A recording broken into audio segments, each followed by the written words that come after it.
반갑습니다. 허브경제TV입니다. 포스코 퓨처엠이고요. 오늘 주가는 일단 3.4% 밀렸습니다. 오늘 이차전지의 흐름이 전체적으로 좋지 않았고, 어제 이제 퓨처엠이랑 홀딩스 영상에서 음봉이 나올 확률이 조금은 더 높아 보인다라는 코멘트를 드렸죠. 물론 우리한테 지금 가장 필요한 시나리오는 뭐 일단 45만원을 찍은 다음에 그 다음에 이런 식으로 돌려나가야 된다라는 설명을 드렸고, 퓨처엠의 지금 한 가지 그 어제 이야기 드렸던 어떤 뭐 약점이라고 해야 될까요? 저점을 찍어줘야 되는 저점을 완전하게 좀 찍지 못했다라고 하는 거, 어중간한 구간에서 반등을 좀 가져갔다라고 하는 거. 이러면 가격적인 얘기는 영상 또 본격적으로 시작하면서 코멘트를 드려야 될 것 같습니다. 저희 카카오 채널 링크 영상 아래쪽에 남겨드립니다. 요 파란 글씨 누르시고 무료 종목 신청 누르신 다음에 포스코 퓨처엠이라고 남겨주시면 명절 연휴 앞두고 3거래일 있습니다. 3거래일 동안 저희랑 같이 즐겁게 매매하시고 또 수익 챙겨가실 수 있는 것들은 챙겨가시고 명절 연휴 새러 가시면 그나마 조금 이 마음 한결 편하게 명절 연휴를 좀 보내실 수 있지 않을까. 어차피 지금 시장이 굉장히 좀 제한적이고 FOMC도 이제 하루밖에 안 남았죠. 내일 시장 지나면 목요일날 우리나라 시장에 반영이 될 겁니다. 오늘 사실 뭐 시장의 심리는 어제랑 거의 비슷했다라고 보시면 될 것 같아요. 장중에 딱히 뭐 어떤 반등의 구간을 보여주지 않고 계속적으로 원웨이로 밀었고, 다만 이제 어제 같은 경우에는 퓨처엠이나 뭐 홀딩스나 포스코 그룹주들로 약간의 그 지수에 내려오는 속도를 조절을 했다. 오늘은 2차전지를 가지고 지수를 좀 미는 구간들을 만들었고, 그냥 어제 그저께 올리고 그 다음에 이제 오늘 내리고, 요런 흐름이라고 보시면 될 것 같아요. 그냥 올리고 내리고 이거에 지금 반복적인 구간이다. 그렇기 때문에 양봉이 나와도 우리가 뭔가 큰 기대를 할 그런 시기는 아니고, 또 음봉이 나온다고 해가지고 그게 엄청나게 많은 영향을 주는 그런 그 음봉들도 아니기 때문에 최대한 좀 힘을 빼시고 주가의 움직임을 보시면 좋을 것 같습니다. 제가 늘 이야기 드리죠. 지금은 멘탈적으로 좀 중요한 구간이지, 그거 외에는 기술적으로는 사실 우리가 뭐 이게 엄청나게 크리티컬한 문제가 발생이 되고 있다 이렇게 보긴 좀 힘들어요. 그리고 제가 지난주에 이야기 드렸던 어떤 금융투자가 시장을 받치고 있다라고 하는 거, 얘네들이 지난 5거래일 6거래일 데이터를 보면은 2조 정도 매수를 했거든요. 외국인들이 던진 거를 대부분 이제 금투에서 받아가지고 그 지수 받는 구간을 지난주 이제 막판에 보여줬는데, 그때가 이제 아마 목요일, 금요일 요 이틀일 겁니다. 이때 가장 많이 매수가 들어왔고, 오늘 역시나 금융투자는 매도의 흐름을 보여줬죠. 오늘 외국인들의 포지션이 거의 없고 금융투자가 거의 나홀로 코스피 매도를 이어갔는데 그 영향이 많이 있었다라고 봐야겠죠. 제가 금융투자가 매수해주는 걸 외국인들이 받아줘야 시장이 데미지를 받지 않는다라고 코멘트를 드렸는데, 외국인들이 받아주지 않았기 때문에 뭐 오늘 이미 장 시작 한 30분 정도 지나고 나서부터는 오늘은 금융투자가 원웨이 매도 포지션, 이 관점을 좀 확인할 수가 있었죠. 그래서 심리가 되살아나기에는 아직 이벤트가 끝나지가 않았고, 이게 FOMC가 사실 큰 영향이 없을 만한, 왜냐? 어차피 뭐 이번 9월 FOMC는 금리 인상의 확률이 거의 없었고 동결이 거의 막 95%에서 100% 사이로 왔다 갔다 했기 때문에 대부분 다 금리 동결로 보고 있었거든요. 그리고 이제 11월이랑 12월 FOMC 이렇게 두 번 남아있는데, FOMC는 한 달 반에 한 번씩 진행이 됩니다. 그래서 11월, 12월, 11월 초, 12월 중순 정도 지나고, 그렇게 그 예정이 되어 있는데, 아무래도, 최근에 발표한 어떤 지표들이 약간은 좀 이 금리 부담에 대해서 조금 더 크게 만들어지게끔 된 것 같아요. 그래서 오늘 장전에도 막 금리 인상 2번 더 할 수 있다, 점도표를 봐야 된다, 이런 뉴스들이 나오긴 했는데, 뭐 봐야겠죠. 어차피 FOMC 때 파월이 시장에 뭔가 데미지를 강하게 줄 만한 그런 발언들을 잘 하진 않아요. 되게 애매하게 좋은 걸 먼저 말하고 나쁜 걸 말하느냐, 아니면 나쁜 걸 얘기하고 좋은 걸 얘기하느냐, 어쨌든 늘 한 가지씩 코멘트를 주긴 했거든요. 근데 이번에는 아무래도 그 CPI가 예상보다 조금 더 튀어버린 그 이후에 진행이 되기 때문에 9월달엔 속도 조절을 한다라고 쳐도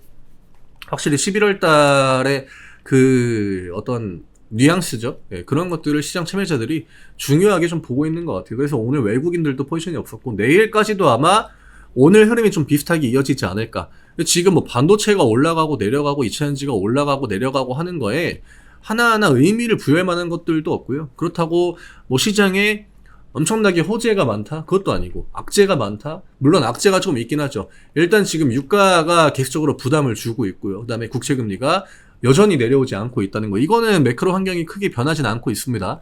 이미 유가는 현물 가격은 뭐 배럴당 100달러를 넘었다라고 하는데 아직까지는 그래도 90달러 초반을 유지해 주고 있고 유가가 지금 당장 어떤 뭐 이렇게 급하락? 급 반전을 보여주긴 좀 힘들 것 같아요. 근데 아마 이런 것들도 FOMC 결과가 좀 지나야 그래야 방향성을 뭐 다르게 가져간다든지 그럴 것 같고 퓨처엠도 오늘은 이 음봉에 대해서 우리가 많은 의미를 부여할 필요는 없을 것 같고 어쨌든 이 흐름이 나왔다라고 하는 건 음봉을 한 번은 더 보여줄 가능성이 좀 있다라고 보는 게 맞을 것 같아요. 오늘은 음봉 날 확률이 조금 더 높다라고 우리가 보고 있었고 여기를 찍고 뭐 다시 한번 그냥 바닥을 두 번 찍는 형태로 이런 식으로 반등을 가져간다거나 아니면 저점 라인에서 조금 더 횡보를 시키고 어떤 이벤트로 인해서 이차전지 투심 혹은 시장의 투심이 좋아질 때 그때부터 다시 한번 가격 라인을 만들어 간다거나 이런 것들을 좀 기대해 봐야 될 것 같아요. 지금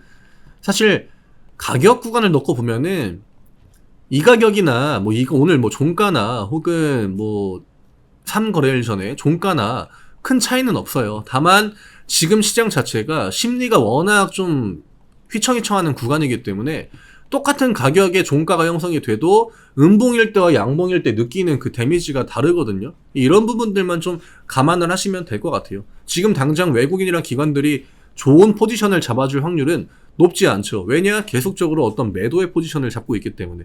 지금 뭐 연기금이 매수하고 매도하고 이런 것들도 사실 중요하진 않아요. 오늘 뭐 연기금이 매수한다고 주가가 올라갑니까? 그쵸? 투신에서 7만 주. 결국 지금 대부분 다 어떤 매도 눈치를 많이 보고 있기 때문에 이런 눈치 보는 것들이 명확하게 좀 이렇게 클리어가 되려면은 어쨌든 트리거가 나와줘야 돼요. 제가 늘 이야기 드리죠.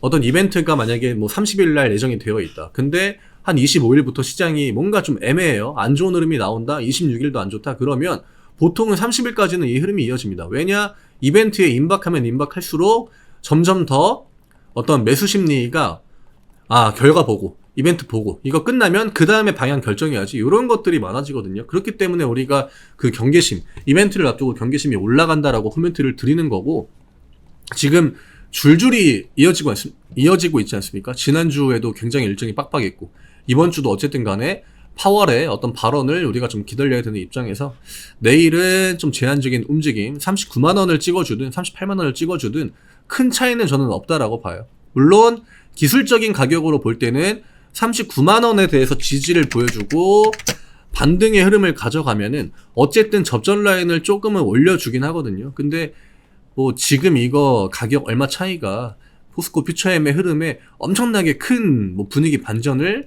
가져올 수 있다라고 하기엔 주가 위치도 아직은 낮고요. 결국 이런 구간들을 다시 한번 올리려면 위쪽의 저항 라인들을 하나하나씩 뚫어야 돼요.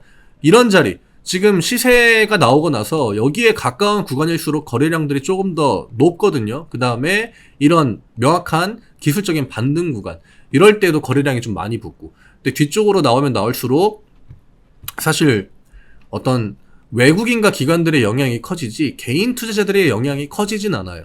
그래서 우리는 좀 기다릴 필요가 있다라고 하는 거.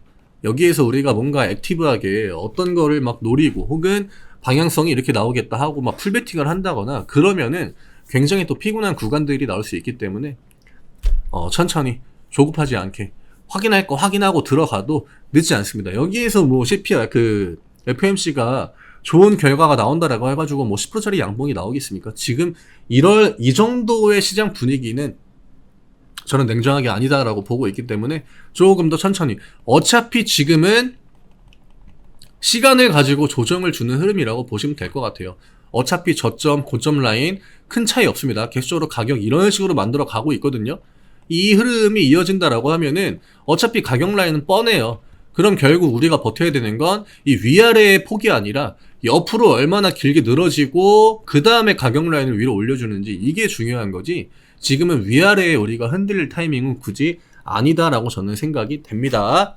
홀딩스보다 퓨처엠의 주가 흐름이 좀 약세인데 이거는 철강 같은 부분들을 좀 고려를 해 주시긴 해야 됩니다. 요즘에 철강 쪽의 흐름이 굉장히 좋고 퓨처엠은 명확하게 2차전지 거의 메인이라고 보시면 될 것 같고 홀딩스 같은 경우는 여전히 철강 업종의 그 비중이 높은 종목이기 때문에 그거에 대한 프리미엄을 조금은 받는다. 굳이 내가 1대1로 비교해가지고 나는 홀딩스 없고 퓨처엠만 들고 있는데 잘못 샀네. 그렇게까지 생각하실 필요는 저는 없다라고 생각합니다.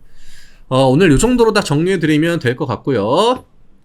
저희 카카오 채널 링크 영상 아래쪽에 남겨드리니까 무료 종목 신청 누르시고 포스코 퓨처엠이라고 남겨주시면 3거래일 동안 저희가 안내해드리는 무료 종목들로 같이 매매하시고 기분 좋게 명절 연휴 보내러 가시면 될 것 같네요. 저는 내일 다시 또 인사드리도록 하겠습니다. 감사합니다.